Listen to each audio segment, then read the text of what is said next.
Saya merinding, Bu. Merinding, maksudnya bersyukur karena animonya dari generasi muda itu kuat banget gitu. Keresahan, kegelisahan, problematika seputar Maluku Utara, dan solusinya hanya di Inoma Carita. Inovo Mapolo Fosigise Fajaru Nurela Sarif Najarita Cabu Jotabea Suko Dofu Baba Seema Yaya Segua.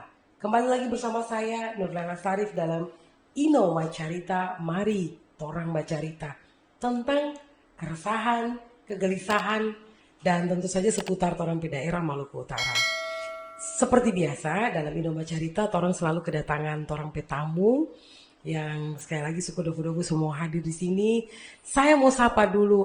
Ini namanya nama yang sering dikenal di kalangan anak-anak milenial Ternate Maluku Utara. Koel, apa kabar? Alhamdulillah baik-baik. Kabar Cik sehat Ella. ya. Ini suku dofu-dofu semua datang di Inoma Carita. Iya, terima kasih juga nih udah diundang di Inoma Carita ya. Ya, ada banyak hal yang toh mesti bacaritakan. Iya, Karena kalau terbacarita juga nanti taprop. betul. Mesti bacarita. Banyak sharing-sharing baca cerita. Saya. Ini kan Koel ini mulai lagi rame dibicarakan di anak-anak muda karena ada KLP satu wadah yang namanya Mata Mata Rasai. Rasai. Iya. Nah, Mata Rasai ini katanya sih orang baca-cerita nih, saya cuma mendengar kok. Saya mesti tanya langsung terhadap. Iya. Jadi katanya sebagai sebuah wadah yang dimana ini jadi relaksasi karena pandemi COVID. Iya. Orang sudah jenuh, tapi sekarang karena Tom bersyukur, alhamdulillah, so mulai berkurang DP level, so turun. Sekarang mungkin so zona hijau. Kok memberanikan diri mau bikin satu event yang paling tidak ini sebagai bentuk masyarakat ini tong refreshing sadiki begitu DP istilah. Coba mungkin Koel bisa cerita sadiki Kak. Iya. Jadi saya perkenalkan dulu ya. Siap. biar lebih dikenal Kenal gitu. kan terasayang, tapi Koel ini orang suka kenal sudah toh. Iya. Tapi tidak ada salahnya toh mesti buka kenal dulu. Iya. Jadi sebenarnya saya kalau orang tanya profesinya apa, saya selalu bilang saya orang IO. Karena hampir sekitar 25 tahun saya di Jakarta itu bergerak kebanyakan di IO besar gitu di sana. Akhirnya setelah tahun 2009 saya pikir ilmu saya udah cukup, saya harus pulang ke Ternate gitu. Karena kebanyakan saya berkecimpung di sana kan, maksudnya teman-teman di Ternate ini di lingkungan saya terada. Nah, tapi kan itu Bu, namanya impian, kan terasa muda itu ya Bu Oh ya. iya, saya mau potong. Kalau di Inoma Cerita dia Koel harus panggil saya Cinela. Oh iya, Sekarang Cina. boleh panggil ibu. Oke. Nanti ibu kita Kartini Iya lagi. betul, iya Repot. benar. Ci dan Ko. Saya, mesti tuh biasa ya. Betul. Ya, jadi setelah saya pelajari kulturnya masyarakatnya seperti apa melalui Hotel Bella, itu saya Oh, masuk. sempat dibela Iya. juga. Sebagai IO-nya justru, jadi banyak event-event di sana tuh saya yang ini dari mulai konser, wedding, itu mulai setelah 5 tahun saya pikir target saya kok belum kecapai ya, gitu loh. Maksudnya saya belum bisa market yang apa sebenarnya menjadi impian saya. Cara puas nih, Cara cara puas. puas, iya. Nah, jadi sebelum saya keluar 2016 itu saya dirikan CV Mata Rasai ini, gitu. Saya launching waktu itu di Benteng Kalumata dan itu saya dobrak pertama kali. Di Benteng Kalamata itu kan tidak pernah karena belum pernah diadakan event.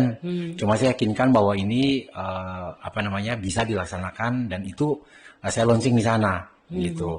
Kemudian saya juga event perdananya itu bikin Seventeen di Benteng juga. Nah, Seventeen nih yang artis nih. bukan yang ini pesta 17 tahunan. Oh, pesta 17 tahun. Iya. Berarti saya misalnya masuk di usia kategori itu.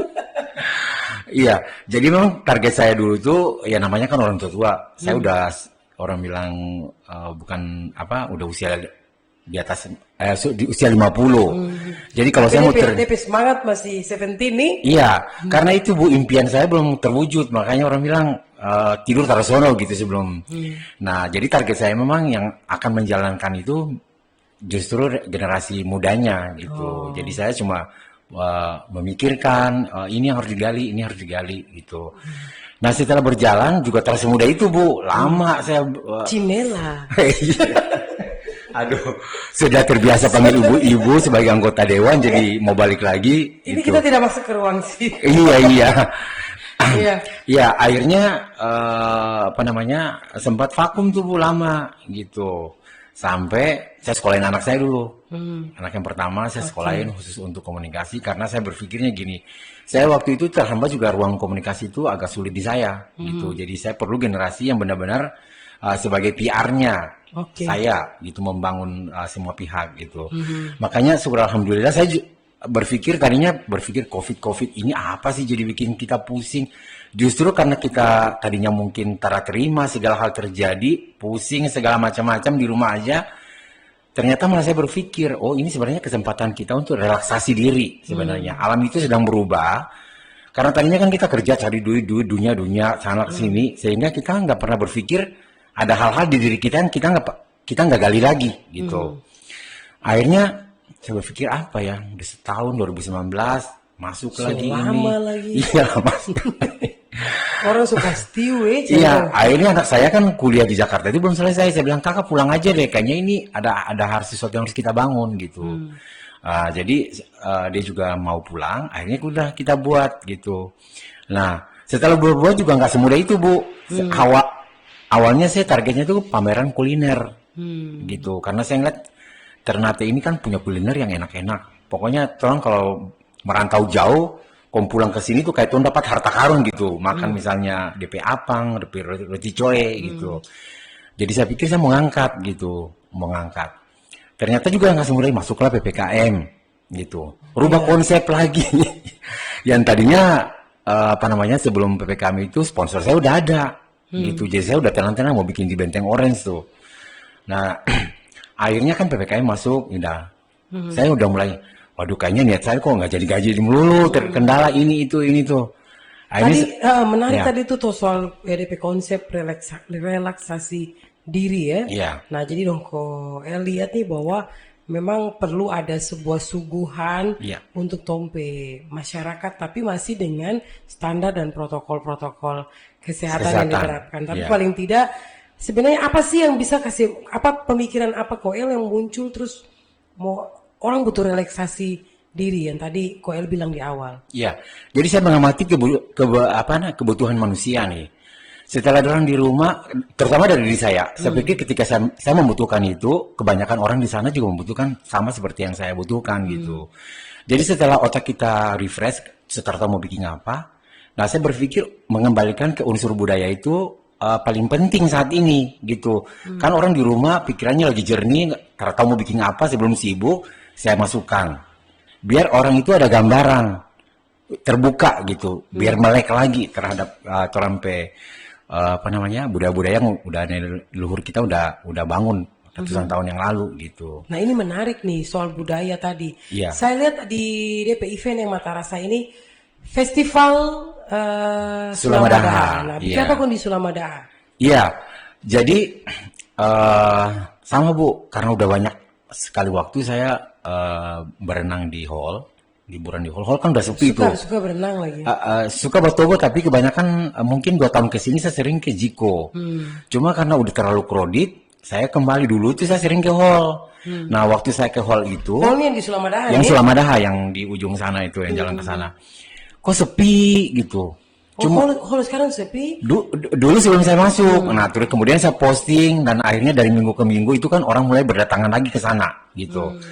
Nah, saya juga belum tahu ada perkembangan tuh, udah dibangun Sulamadaha itu dengan tempat-tempat yang lebih menyenangkan. Akhirnya saya pending sampai pulang sore, saya nikmatin gitu, duduk, makan-makan biasa. Kan DP itu ada tuh, DP saung-saung tuh. Iya, justru itu saya lihat nuansanya DP Ibu. daya tarik Iya, DP daya tariknya itu luar biasa. Saya bilang begitu, waduh, saya duduk itu rasanya udah kayak di mana, di Bali atau di mana begitu ya. Dan itu hanya berapa menit dari kota kita ke sana gitu. Langsung mulai bermimpi tuh, wah ini kalau saya bikin begini, ini bikin begini, ini begini. Nah akhirnya muncullah Festival Sulamadaha itu, gitu. Ya. Oh jadi muncul ide tuh karena lihat perkembangan di Panti Sulamadaha. Ya. Akhirnya. Tapi ada yang menarik dari yang Dongko LP kontennya, DP isi acara nih. Yang nanti Dongko L mau sajikan untuk tompe masyarakat di Kota Ternate dalam konteks tompe relaksasi tadi. yang tidak terpikirkan itu kenapa kenapa mesti makanan saro-saro? Makan adat saro-saro. Makan adat saro-saro. Iya, Tahun-tahun ini kan makan adat saro-saro ini kalau dulu saya kawin masih pakai. iya. Masih pakai tuh adat itu. Iya. Di kampung-kampung tertentu mungkin tuh masih dapat. Kalau tompi orang kawin masih ada saro-saro, Iya. tapi hampir sebagian ini mulai dia Hilang hilang. ya. Iya. Bikin apa kok mesti angkat tuh saro-saro lagi? Ya, seperti saya bilang tadi bahwa Mata Rasai pelan-pelan nanti kita konsennya mengedukasi atau mengingatkan kembali masyarakat itu di nilai kebudayaannya. Dan untuk kali ini pertama ini kita angkat dengan makan adat saro-saro. Karena saya berpikir mau tarian mau apa sebelum orang melakukan hal lain yang utama itu kan makan dulu ke muka. Jadi saya bermulai memang saya sengaja makan adat saro-saro. Nah, itu setelah saya pelajari kesana kemari juga itu ternyata udah banyak bergeser Bu nilai-nilai filosofinya dari makan adat saro-saro. Akhirnya saya ketemu dengan salah satu pemerhati budaya itu Pak Rustam Abdul Ghani. Halo. Dia bilang memperkenalkan saya dengan namanya warisan tak berbenda itu. Jadi kebudayaan satu daerah bila untuk jadi jati dirinya kita sendiri itu harus ada legalitasnya gitu. Dan makan adat saro-saro ini kan udah puluhan tahun ya gitu. Nah, saya terus belajar tuh ke saksi-saksi sejarah. Alhamdulillah saya datangi tuh Nenek Bo. Nah, setelah saya wawancara, saya buat video. Ya selesai 2 minggu kemudian Nenek Bo-nya meninggal. Gitu. Nenek Bo ini salah satu Saksi sejarah. saksi sejarah Ya, dan dia bisa menjelaskan tentang adat makanan saro-saro ini. yang sebenar-benarnya. Karena beliau kan masih saat itu usianya 82 tahun. Oh, tapi sempat. Sempat, saya udah ambil videonya. Ambil video. Kok bagaimana Nenek Bo cerita apa? Ya ceritanya itu jadi ritualnya, kemudian filosofinya, semua itu. Nah ini semuanya saya rangkum, kemudian ada lagi saya ketemu dengan Pak Haji Yakub, itu di daerah Saliro Pante, itu beliau tuh pertama menulis tentang buku saro-saro itu tahun 1973. Itu, jadi udah ada udah ada pakemnya gitu. Tapi kan ada yang bergeser itu sebenarnya saro-saro itu kan ada untuk orang kawin, kemudian ada untuk orang meninggal, ada orang kitanan, sunatan. Jadi yang saya tahu nih cuma orang kau. Nah itu beda-beda Ibu, dari jenis makanannya, ritualnya, kayak gitu-gitu. Cuma saya belum mau belajar yang lain dulu, satu-satu dulu Bu, biar kita nggak pusing gitu kan. Nah, yang saya angkat sekarang ini untuk pengantin, untuk kebahagiaan, jadi filosofinya itu yang saya suka itu Bu, bahwa makanan yang sajikan itu mungkin karena ini daerah mayoritas Muslim ya dengan kerajaannya.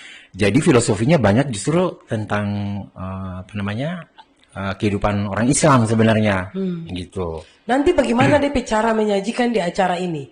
Maksudnya DP teknis untuk bikin nih saro-saro ini jadi sebuah isi dari acara atau konten dari acara ini, DP kemasan bentuknya apakah ada makanan ini tersedia terus mau dijelaskan atau bagaimana sih? Iya, jadi saya juga cari informasi, ternyata kita masih punya satu yang menangani betul-betul yang asli itu ada di Soa Ibu.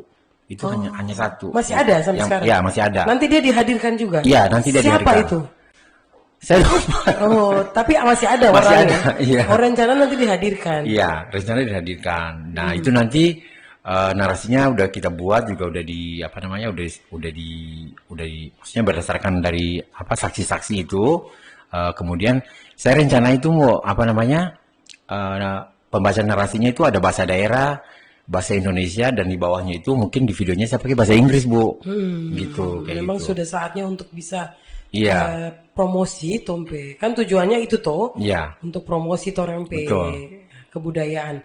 Nah tadi mungkin sedikit Koel mesti singgung kaitan dengan ada beberapa yang Koel dapat sumber informasi bahwa warisan tak berbeda. Nah, apakah kalau yang saya tahu kan mungkin selama ini kayaknya soya tuh sudah masuk apa ya? Ya sudah, saya masuk tuh sekitar tahun 2014. Dia sudah masuk di klasifikasi warisan tak berbenda. legalitas sudah ada ya. Sudah. Nah terus ada lagi mungkin yang apa ritual Kolelikia. kolelikia juga sudah. Sudah. Nah ini bagaimana dengan makanan adat Saro-Saro? Apakah sudah kah belum? Ya, jadi pengurusan itu kan mudah-mudahan nih Bu, dengan adanya cara saya ini ada sedikit anggaran untuk saya urus gitu. Jadi menjadi miliknya Kota Ternate gitu. Jangan sampai nanti orang di luar Ternate ini jadi makanan. Iya, takutnya gini lah, kalau tidak diurus dari sekarang, generasi ke depan 5 tahun, 10 atau 20 tahun ke depan tuh mau mulai antara mungkin Tidore, daerah-daerah yang lain gitu. Gitu.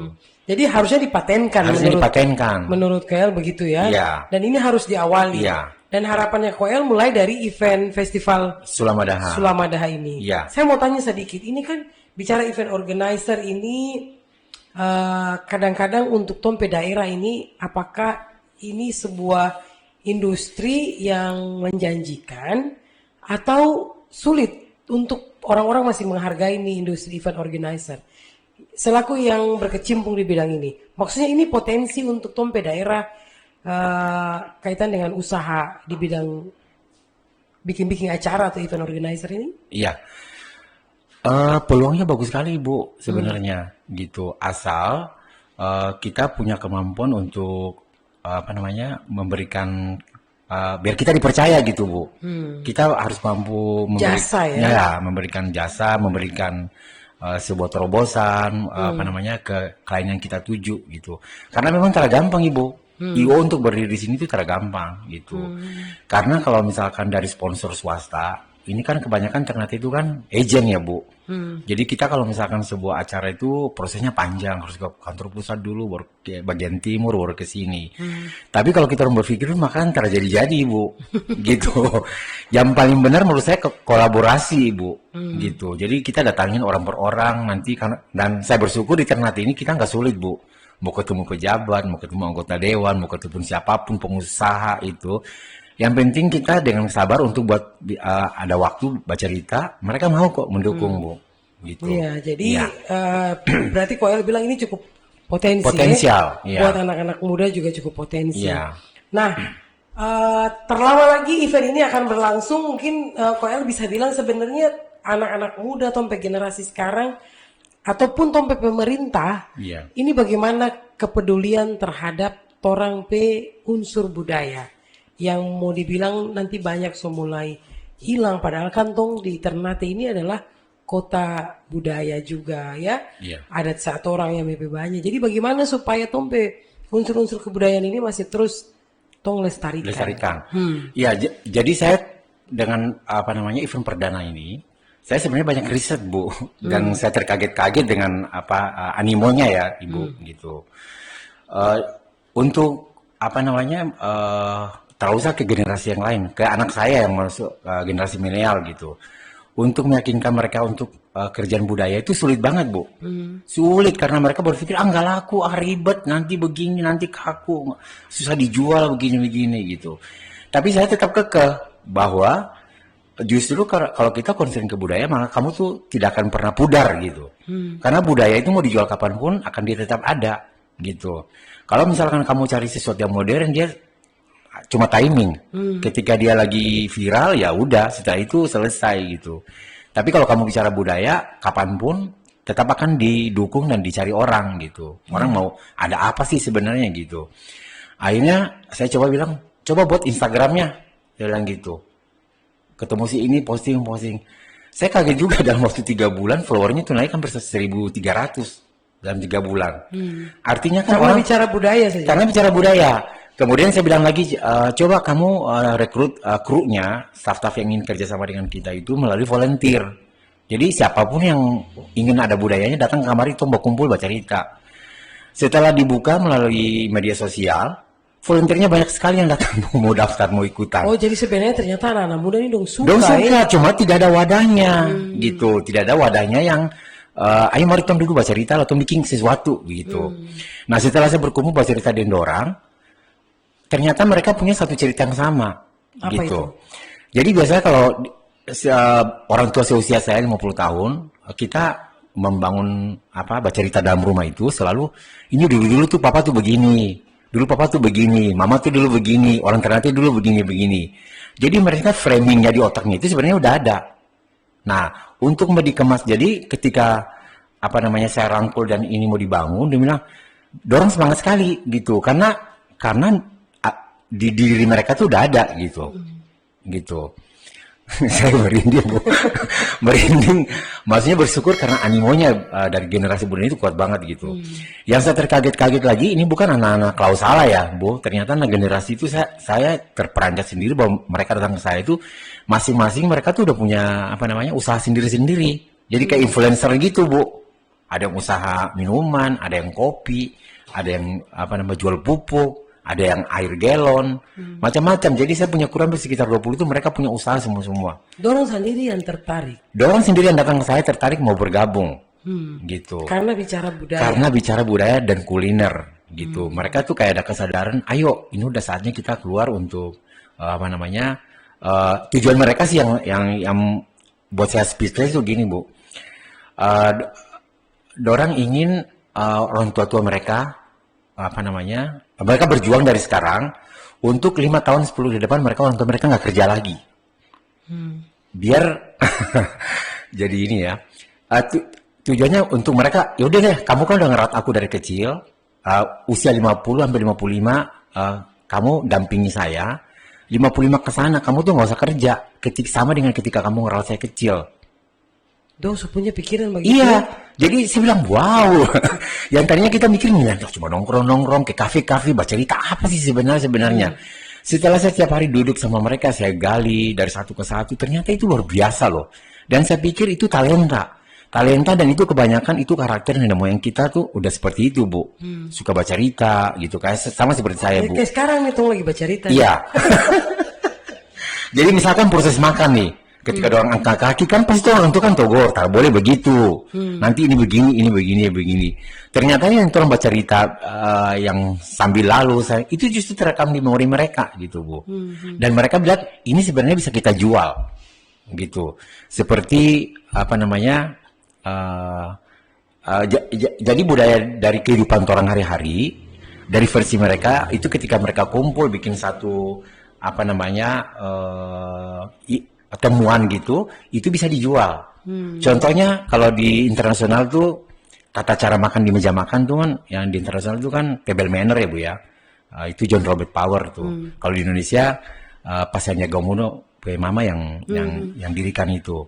Tapi di Ternate, jadi kalau di table manner itu kan diajarkan cara pakai sendok, ini pegang itu, gelas segala macam-macam. Ternyata Ternate punya itu justru lebih tinggi daripada table manner. Nah, itu belum ada namanya, jadi saya bilang ya udah itu bilang aja budaya palaka piring. Yang saya tahu nih palaka cicak, itu budaya palaka piring. Iya. Itu diajarkan ke dorang. Maksudnya bagaimana? Mereka kan dapat penggal cerita dari orang tuanya. Kemudian saya juga baca cerita, dia bilang, oh iya Tompo orang tua, dia ini ada pernah bilang begini, jadi ada cuci piring, ada taplak mejanya begini, ikannya begini, cara duduknya juga begitu. Nah ternyata makan sehari-hari orang masyarakat dulu kita itu juga awalnya tidak beda jauh dengan makan ada saro-saro dalam kehidupan hari-harinya gitu. Iya. Dan sebenarnya itu punya makna ya. Maknanya luar biasa. Iya, punya makna ya. Tata cara itu yang secara tidak langsung ternyata anak muda nih dong tertarik. Ya, gitu. Koel bilang saya sudah dapat titik sambungnya nih. Iya. Mulai dari relaksasi diri. Iya. Karena mudah-mudahan pandemi ini akan berakhir. Iya. Tapi di situ relaksasi dirinya ada unsur selain spiritual, ada unsur budayanya yang orang sisip. Yeah. Nah ini sebagai sebuah kekuatan orang yang pintu masuknya koal lewat generasi muda. Koal harapan apa sih? Maksudnya kan pemerintah kan harus support juga, atau kalau tak ada ya mau bagaimana gitu, karena sebenarnya ini yang terpenting adalah harus saling, tadi Koal bilang kolaborasi. Iya. Itu bagaimana tuh? Iya. Jadi saya bilang semua saya riset Bu, gitu. Karena yang saya bilang kalau tuh mau tunggu-tunggu orang kasih duit, ini kan semua tidak akan pernah berjalan. Akhirnya kita datangi, alhamdulillah juga saya terima kasih dengan Pak Rizal Marsaoli juga mendukung sekali karena apa? Milenial yang maju. Saya pikir kalau saat itu saya maju, Pak Rizal akan berpikir, oh ini ada banyak doi ini. Iya. Tapi justru ketika anak-anak remaja usia, dan itu saya ambil frame-nya itu antara umur 19 sampai 22. Gitu, benar-benar fresh generasi mudanya yang maju ke Pak Ical, dan mereka didukung gitu. Nah ini ternyata saya juga pelajari bahwa banyak misalnya gini, ketika acara saya berjalan, kemudian di atasnya itu ada sponsor dinas pariwisata. Jangan orang berpikir, wah mereka nih mata saya dibantu, gitu. Dapat doi banyak. Dapat doi banyak nih. Nah itu bisa jadi gonjang-ganjing, jadi bias kemana-mana, gitu. Jadi ternyata pemerintah itu siapa yang mau datang mereka mau. Asal kalian tuh jangan minta uangnya. Uang itu kan ada pos-posnya udah ada ya. Untuk ini tuh untuk acara terada doi lah, terada posnya, terada mungkin terada anggaran dong ada-adain. Kalau dulu masih gampang, sekarang susah. Iya, tapi ternyata saya itu banyak bantuan mereka support kayak periklanan, percetakan, kemudian fasilitas, dekorasi. Jadi gitu. secara tidak langsung kebutuhan-kebutuhan acara nih tertutupi semua. Iya, Tidak dalam bentuk doi cash, tapi kebutuhan acara sudah terpenuhi. dibantu. Iya. Saya lihat banyak nih sponsor-sponsor. Iya. Kemudian saya dari Nestle juga alhamdulillah dia sponsori saya untuk kegiatan kulinernya. Itu saya bikin lomba kue panakuk. Karena Kakak Put, kue panakuk tuh yang bagaimana? kue panakuk tuh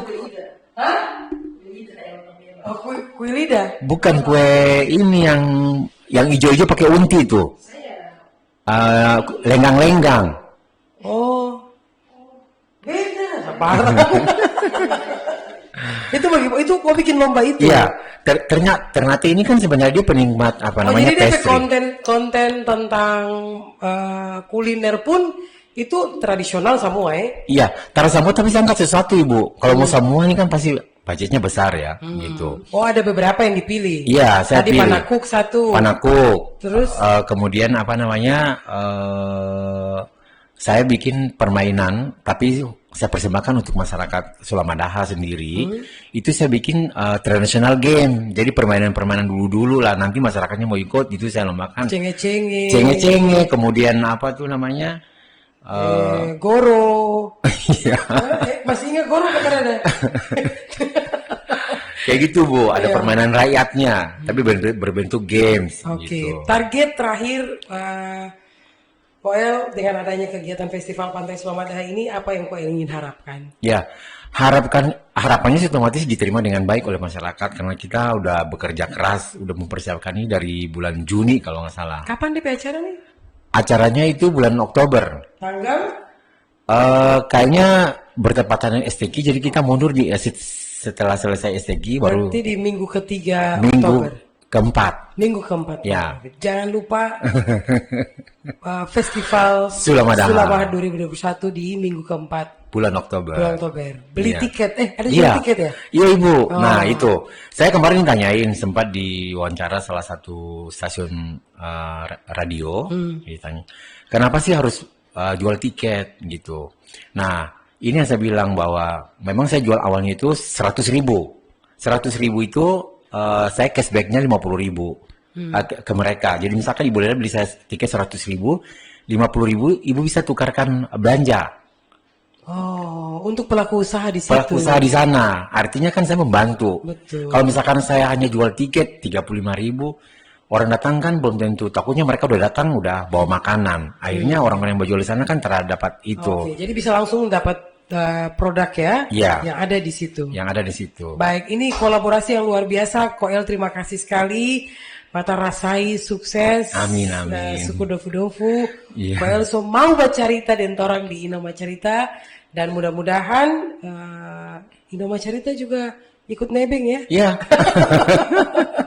Pasti khusus. Inoma Cerita juga masuk nanti. Iya.